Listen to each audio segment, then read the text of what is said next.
Hello students, welcome to GJU chemistry classes. हम पढ़ रहे थे केमिकल बॉन्डिंग। पिछले लेक्चर में हमने रेजोनेंस का कॉन्सेप्ट काफी डिटेल में समझा था। हमने देखा था कि कुछ मॉलिक्यूल्स को एक ही लुईस स्ट्रक्चर से रिप्रेजेंट नहीं किया जा सकता और उनकी एक्चुअल स्टेबिलिटी को समझने के लिए रेजोनेंस का कॉन्सेप्ट यूज किया जाता है। लेकिन अब एक इम्पॉर्टेंट क्वेश्चन आता है, अगर किसी मॉलिक्यूल के 2 या 3 वैलिड लुईस स्ट्रक्चर बन सकते हैं तो हमें कैसे पता चलेगा कि उनमें से सबसे स्टेबल स्ट्रक्चर कौन सा है। इसी क्वेश्चन का आंसर देता है फॉर्मल चार्ज। फॉर्मल चार्ज एक बहुत इंपॉर्टेंट कॉन्सेप्ट है जो हमें किसी भी लुईस स्ट्रक्चर की स्टेबिलिटी इवेल्युएट करने में हेल्प करता है। इस लेक्चर में हम फॉर्मल चार्ज का complete concept step by step पढ़ेंगे, इसका फॉर्मूला समझेंगे, न्यूमेरिकल सॉल्व करेंगे और देखेंगे कि इसकी हेल्प से बेस्ट लुईस स्ट्रक्चर कैसे आइडेंटिफाई किया जा सकता है। तो चलिए शुरू करते हैं। सबसे पहले ये समझना जरूरी है कि हमें फॉर्मल चार्ज की जरूरत क्यों पड़ती है। कई मॉलिक्यूल्स के एक से ज्यादा वैलिड लुईस स्ट्रक्चर हो सकते हैं। सिर्फ स्ट्रक्चर देखकर ये डिसाइड करना मुश्किल होता है कि कौन सा स्ट्रक्चर एक्चुअल मॉलिक्यूल को सबसे अच्छी तरह रिप्रेजेंट करता है। इसलिए हम फॉर्मल चार्ज कैलकुलेट करते हैं। फॉर्मल चार्ज की हेल्प से हम अलग अलग लुईस स्ट्रक्चर्स को कंपेयर कर सकते हैं। ये हमें बताता है कि इलेक्ट्रॉन्स का डिस्ट्रीब्यूशन कितना अप्रोप्रिएट है और मॉलिक्यूल्स की स्टेबिलिटी कितनी है। जनरली जिस लुईस स्ट्रक्चर में फॉर्मल चार्जेस मिनिमम होते हैं और अननेसेसरी चार्ज सेपरेशन नहीं होती, वही स्ट्रक्चर सबसे ज्यादा स्टेबल माना जाता है। इसी वजह से फॉर्मल चार्ज केमिकल बॉन्डिंग और रेजोनेंस दोनों में बहुत इंपॉर्टेंट रोल प्ले करता है। Let's see formal charge actually होता क्या है। फॉर्मल चार्ज एक हाइपोथेटिकल या थ्योरेटिकल चार्ज है जो किसी एटम को लुईस स्ट्रक्चर के बेसिस पर असाइन किया जाता है। यहाँ एक बात ध्यान रखनी है, ये एक्चुअल चार्ज नहीं होता। फॉर्मल चार्ज कैलकुलेट करते वक्त हम ये अज्यूम करते हैं कि बॉन्डिंग इलेक्ट्रॉन्स दोनों बॉन्डेड एटम्स के बीच इक्वली शेयर होती है।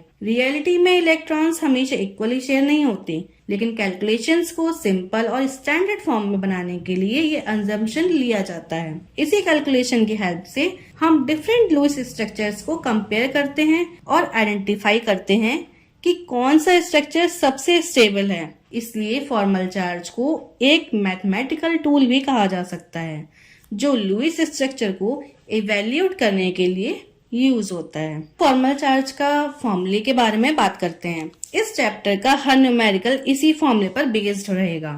फॉर्मूला है formal charge equals to valence electrons minus non bonding electrons minus 1/2 of bonding electron. Shortcut form में इसे हम लिखते हैं Fc equals to V minus L minus B by 2। यहाँ V का मतलब होता है वैलेंस इलेक्ट्रॉन्स, L का मतलब होता है लोन पेयर या नॉन बॉन्डिंग इलेक्ट्रॉन्स और B रिप्रेजेंट करता है बॉन्डिंग इलेक्ट्रॉन्स। अब देखते हैं किसी भी एटम का फॉर्मल चार्ज कैलकुलेट करने की प्रॉपर मेथड क्या है। सबसे पहले उस एटम के टोटल वैलेंस इलेक्ट्रॉन्स काउंट कीजिए। उसके बाद उस एटम पर प्रेजेंट लोन पेयर या नॉन बॉन्डिंग इलेक्ट्रॉन्स काउंट कीजिए। उसके बाद उस एटम पर प्रेजेंट लोन पेयर या नॉन बॉन्डिंग इलेक्ट्रॉन्स काउंट कीजिए। अब उस एटम से जुड़े हुए टोटल बॉन्डिंग इलेक्ट्रॉन्स काउंट कीजिए। अब इन तीनों वैल्यूज को फॉर्मल चार्ज के फॉर्मूला में सब्स्टिट्यूट कीजिए। इसी प्रोसेस को मॉलिक्यूल्स के हर एटम के लिए रिपीट करिए। लेक्चर के नेक्स्ट पार्ट में हम इसी मेथड का यूज करके NH3, NH4, CO2 और O3 जैसे इंपॉर्टेंट एग्जांपल्स को सॉल्व करेंगे। एक बार कैलकुलेशंस की प्रैक्टिस हो जाए तो किसी भी मॉलिक्यूल का फॉर्मल चार्ज निकालना काफी इजी हो जाता है। अब जब हमें फॉर्मल चार्ज कैलकुलेट करना आ गया है तो अगला सवाल ये है कि कैलकुलेशंस का यूज किस लिए किया जाता है। सबसे इम्पोर्टेंट यूज है सबसे स्टेबल लुईस स्ट्रक्चर आइडेंटिफाई करना। कई मॉलिक्यूल्स के एक से ज्यादा लुईस स्ट्रक्चर बन सकते हैं, लेकिन सभी स्ट्रक्चर्स इक्वली स्टेबल नहीं होते। एक लुईस स्ट्रक्चर को जनरली तब सबसे स्टेबल माना जाता है जब उसके सभी एटम्स पर फॉर्मल चार्ज 0 या 0 से बहुत करीब हो।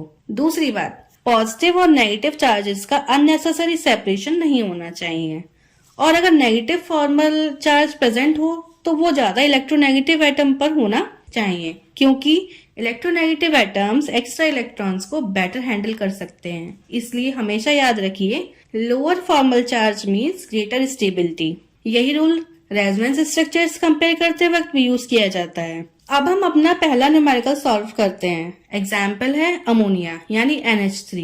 सबसे पहले नाइट्रोजन एटम को कंसीडर करते हैं। नाइट्रोजन के वैलेंस इलेक्ट्रॉन होते हैं 5। इसके पास एक लोन पेयर होता है यानी 2 लोन बॉन्डिंग इलेक्ट्रॉन्स, और नाइट्रोजन 3 हाइड्रोजन एटम से बॉन्डेड है, इसलिए टोटल 6 बॉन्डिंग इलेक्ट्रॉन्स होते हैं। अब इन वैल्यूज को फॉर्मूला में सब्स्टिट्यूट करते हैं। Valence electrons 5 minus lone pair electrons 2 minus half of bonding electrons यानी 6 का हाफ जो हो जाता है 3। रिजल्ट आता है 0। इसका मतलब नाइट्रोजन एटम पर कोई फॉर्मल चार्ज नहीं है। इसी वजह से NH3 का लुईस स्ट्रक्चर स्टेबल माना जाता है। न्यूमेरिकल सॉल्व करते वक्त हमेशा इसी ऑर्डर को फॉलो करिए। पहले वैलेंस इलेक्ट्रॉन्स, फिर लोन पेयर इलेक्ट्रॉन्स, फिर बॉन्डिंग इलेक्ट्रॉन्स। अब देखते हैं दूसरा एग्जाम्पल, अमोनियम आयन यानी NH4+। इस एग्जाम्पल और पिछले एग्जाम्पल में एक इम्पोर्टेंट डिफरेंस है। NH4+ में नाइट्रोजन के पास कोई लोन पेयर नहीं होता। वैलेंस इलेक्ट्रॉन्स अब भी 5 ही हैं, लेकिन बॉन्डिंग इलेक्ट्रॉन्स 0 हो जाते हैं। नाइट्रोजन 4 हाइड्रोजन एटम से बॉन्डेड है, इसलिए टोटल बॉन्डिंग इलेक्ट्रॉन्स 8 होते हैं।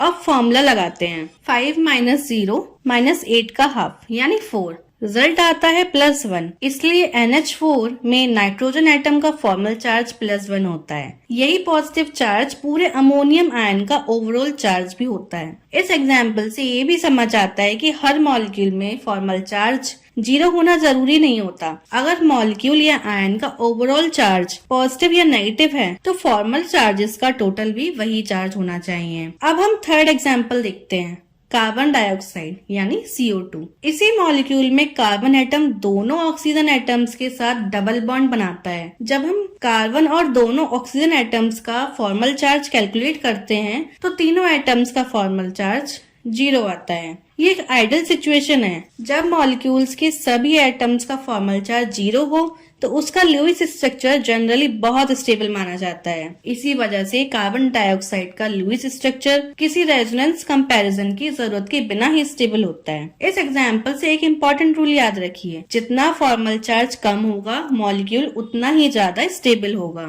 अब हम एक ऐसा एग्जाम्पल देखते हैं जहाँ रेजोनेंस और फॉर्मल चार्ज दोनों एक साथ यूज होते हैं। ये एग्जाम्पल है ओजोन यानी O3। ओजोन का सिर्फ एक लुईस स्ट्रक्चर एक्चुअल मॉलिक्यूल को एक्सप्लेन नहीं कर सकता, इसलिए रेजोनेंस स्ट्रक्चर होते हैं। फॉर्मल चार्ज कैलकुलेट करने पर एक ऑक्सीजन एटम पर +1 चार्ज आता है, एक ऑक्सीजन एटम पर -1 चार्ज होता है और थर्ड ऑक्सीजन एटम का फॉर्मल चार्ज 0 होता है। लेकिन एक्चुअल मॉलिक्यूल में ये चार्जेस किसी एक एटम पर परमानेंटली नहीं रहते।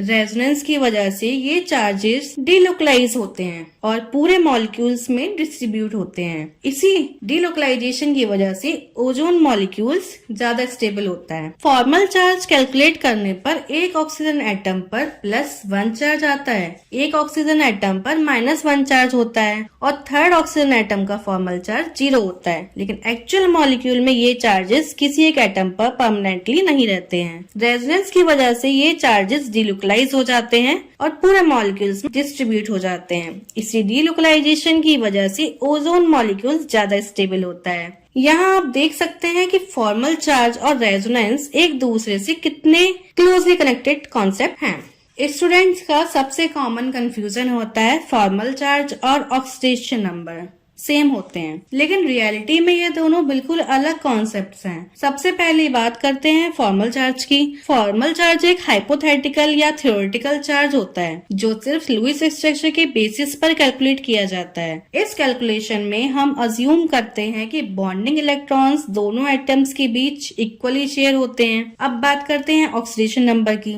ऑक्सीडेशन नंबर एक एपेरेंट चार्ज होता है जो हम अंजप्शन के साथ असाइन करते हैं कि बॉन्डिंग इलेक्ट्रॉन्स पूरी तरह ज्यादा इलेक्ट्रोनेगेटिव एटम के पास चले गए हैं। फॉर्मल चार्जेस का यूज लुईस स्ट्रक्चर्स की स्टेबिलिटी कंपेयर करने के लिए होता है, जबकि ऑक्सीडेशन नंबर का use mainly redox reactions, oxidation और रिडक्शन को स्टडी करने के लिए होता है। इसलिए एग्जाम में कभी भी इन दोनों कॉन्सेप्ट्स को कंफ्यूजन में आके मत करना। एक सिंपल ट्रिक याद रखना, formal charge equals to Lewis structure, oxidation number equals to redox reaction.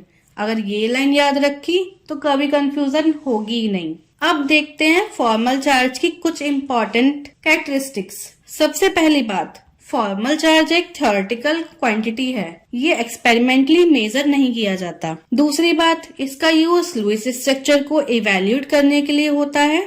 Third point और सबसे इम्पोर्टेंट पॉइंट, फॉर्मल चार्ज को कभी भी एटम का एक्चुअल चार्ज मत समझना, ये सिर्फ कैलकुलेशन की कन्वीनियंस के लिए यूज किया जाता है। हाँ, एक इम्पोर्टेंट प्रॉपर्टी और याद रखना, किसी भी मॉलिक्यूल या आयन के सभी एटम्स के फॉर्मल चार्जेस का टोटल हमेशा उस मॉलिक्यूल या आयन के ओवरऑल चार्ज के बराबर होता है। जैसे NH4+ का टोटल फॉर्मल चार्ज +1 होता है और CO2 का टोटल फॉर्मल चार्ज 0 होता है। इसी प्रॉपर्टी की हेल्प से हम अपनी कैलकुलेशंस को वेरीफाई भी कर सकते हैं। अब देखते हैं कि प्रैक्टिकल केमिस्ट्री में फॉर्मल चार्ज का यूज कहाँ होता है। सबसे पहला एप्लीकेशन है लुईस स्ट्रक्चर आइडेंटिफाई करना, ये इसका सबसे इम्पोर्टेंट यूज है। सेकंड, डिफरेंट रेजोनेंस स्ट्रक्चर्स को कंपेयर करना। जिस रेजोनेंस स्ट्रक्चर में फॉर्मल चार्जेस कम होते हैं उसका कंट्रीब्यूशन एक्चुअल रेजोनेंस हाइब्रिड में जनरली ज्यादा होता है। एंड थर्ड, इलेक्ट्रॉन्स का डिस्ट्रीब्यूशन प्रिडिक्ट करना। फॉर्मल चार्ज बताता है कि मॉलिक्यूल्स के अंदर चार्जेस किस तरह डिस्ट्रीब्यूट हैं। एंड फोर्थ, मॉलिक्यूल्स और आयंस की स्टेबिलिटी एक्सप्लेन करना। And fifth and final, chemical bonding और मॉलिक्यूलर स्ट्रक्चर्स को बेटर अंडरस्टैंड करना। इसलिए कहा जा सकता है कि फॉर्मल चार्ज सिर्फ एक न्यूमेरिकल टॉपिक नहीं है, ये केमिकल बॉन्डिंग का एक इम्पॉर्टेंट कॉन्सेप्ट है, या आप इसे फाउंडेशन कॉन्सेप्ट भी कह सकते हैं। अब बात करते हैं उन मिस्टेक्स की जो स्टूडेंट सबसे ज्यादा करता है। सबसे पहली मिस्टेक, फॉर्मल चार्ज को एक्चुअल चार्ज समझ लेना। ये बिल्कुल गलत है, फॉर्मल चार्ज सिर्फ एक थ्योरेटिकल वैल्यू है। सेकंड मिस्टेक, फॉर्मल चार्ज और ऑक्सीडेशन नंबर को सेम मान लेना। ये दोनों अलग कॉन्सेप्ट्स हैं और इनकी कैलकुलेशंस भी अलग प्रिंसिपल्स पर बेस्ड होती हैं। थर्ड मिस्टेक, बॉन्डिंग इलेक्ट्रॉन्स को गलत काउंट करना। कैलकुलेशन शुरू करने से पहले हमेशा बॉन्डिंग और लोन पेयर इलेक्ट्रॉन्स को केयरफुली काउंट करिए। एंड लास्ट, अपना आंसर हमेशा वेरीफाई कीजिए। सभी एटम्स के फॉर्मल चार्जेस को ऐड करिए। अगर उनका टोटल मॉलिक्यूल्स या आयन के ओवरऑल चार्ज के इक्वल आ रहा है तो आपकी कैलकुलेशन बिल्कुल ठीक है। ये छोटी छोटी बातें एग्जाम में न्यूमेरिकल्स को बिल्कुल एरर फ्री बना देती हैं। अब देखते हैं कि यूनिवर्सिटी एग्जामिनेशंस में फॉर्मल चार्ज से किस तरह के क्वेश्चंस पूछती है। सबसे पहले 5 मार्क्स के क्वेश्चंस। यहाँ जनरली फॉर्मल चार्ज की डेफिनेशन या इसका फॉर्मूला पूछा जाता है, इसलिए डेफिनेशन और फॉर्मूला दोनों आपको एक्यूरेटली याद होना चाहिए। अब बात करते हैं 10 मार्क्स के क्वेश्चंस की। इस लेवल पर एग्जामिनर किसी मॉलिक्यूल या आयन का फॉर्मल चार्ज कैलकुलेट करने के लिए कह सकते हैं, जैसे NH4+ CO2 या किसी और सिंपल मॉलिक्यूल का न्यूमेरिकल। ऐसे क्वेश्चंस में सिर्फ फाइनल आंसर लिखना काफी नहीं होता, हर स्टेप को क्लियरली लिखना होता है। पहले वैलेंस इलेक्ट्रॉन, फिर लोन पेयर इलेक्ट्रॉन्स, फिर बॉन्डिंग इलेक्ट्रॉन्स और फाइनली फॉर्मूले का प्रॉपर सब्स्टिट्यूशन। अब आते हैं 15 मार्क्स के क्वेश्चंस पर। यहाँ एग्जामिनर सिर्फ कैलकुलेशन नहीं बल्कि कॉन्सेप्ट भी चेक करते हैं, इसलिए आपको फॉर्मल चार्ज की डेफिनेशन, उसका formula, importance, stable Lewis structure से इसका रिलेशन और सुटेबल एग्जाम्पल्स के साथ आंसर लिखना होगा। अगर आपने आज का लेक्चर अच्छे से समझ लिया है तो इस टाइप के क्वेश्चंस को आप काफी अच्छे से अटेम्प्ट कर पाएंगे। तो दोस्तों, आज के लेक्चर में हमने फॉर्मल चार्ज का कंप्लीट कॉन्सेप्ट डिटेल में समझा।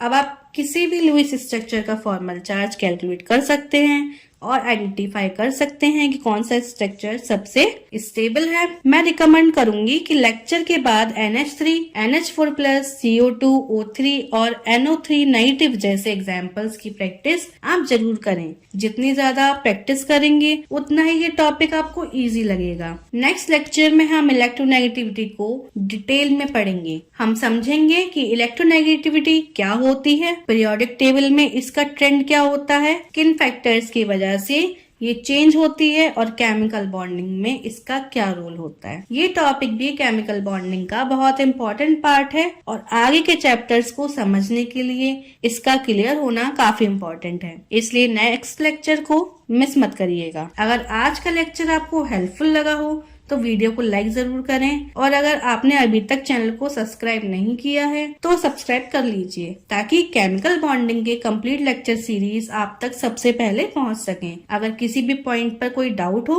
तो कमेंट्स में जरूर पूछिए, मैं आपके क्वेश्चंस के आंसर देने के लिए पूरी कोशिश करूंगी। Thank you for watching.